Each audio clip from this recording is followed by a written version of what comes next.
தமிழுக்காகவும் தமிழர்களுக்காகவும் தமிழ்நாட்டுக்காகவும் தன் வாழ்நாள் முழுவதும் பாடுபட்டவர் முத்தமிழறிஞர் கலைஞர் என திமுக துணை பொதுச் செயலாளர் கனிமொழி எம்பி பெருமிதம் தெரிவித்துள்ளார்.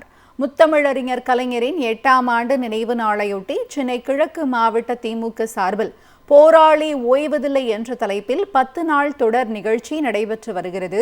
அதன் ஒரு பகுதியாக சென்னை புரசைவாக்கத்தில் பெண்ணுரிமை காத்த பெருந்தலைவர், மண்ணுரிமை காத்த தமிழறிஞர் என்ற தலைப்பில் நிகழ்ச்சி நடைபெற்றது.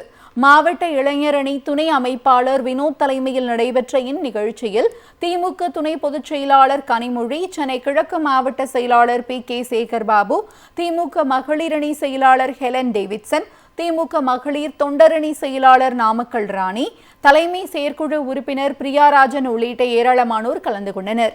இந்த நிகழ்ச்சியில் பேசிய கனிமொழி எம்பி, தமிழுக்காகவும் தமிழர்களுக்காகவும் தமிழ்நாட்டுக்காகவும் பாடுபட்டவர் முத்தமிழறிஞர் கலைஞர் என்று புகழாரம் சூட்டினார்.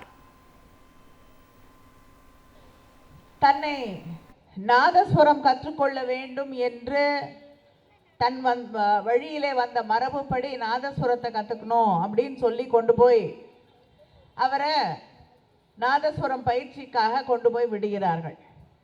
அப்படி விடும்போது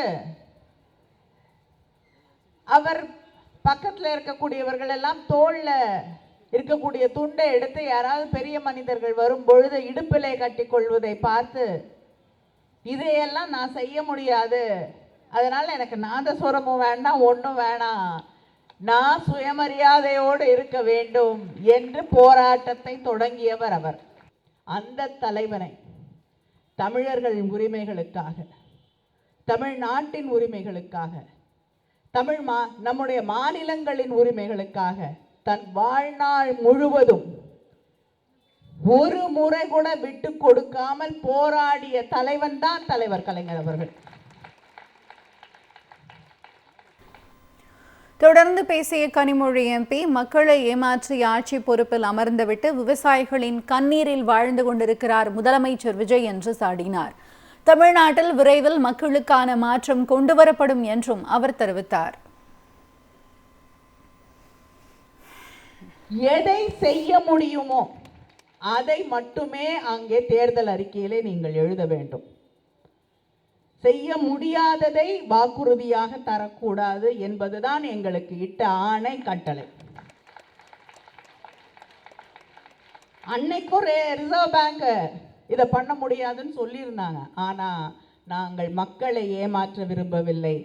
அதை கூட தெரிந்து கொண்டு அங்கே மக்களை ஏமாற்றி இன்று ஆட்சி பொறுப்பிலே அமர்ந்து கொண்டு அந்த விவசாயிகளின் கண்ணீரிலே தத்தளித்து கொண்டிருக்கக்கூடிய நிலையை உருவாக்கி இருக்கக்கூடியவர்கள் யார் என்பதை இன்று விவசாயிகள் புரிந்து கொண்டிருக்கிறார்கள்.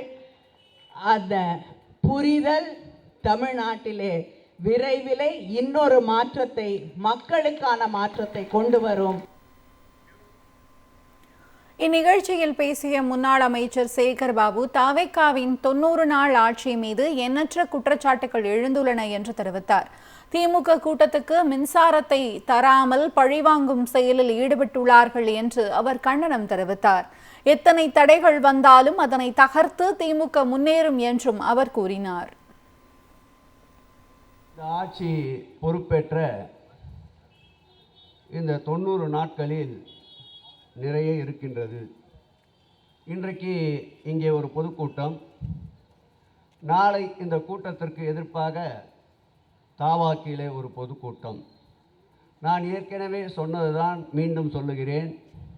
இது பவள விழா கண்ட இயக்கம்,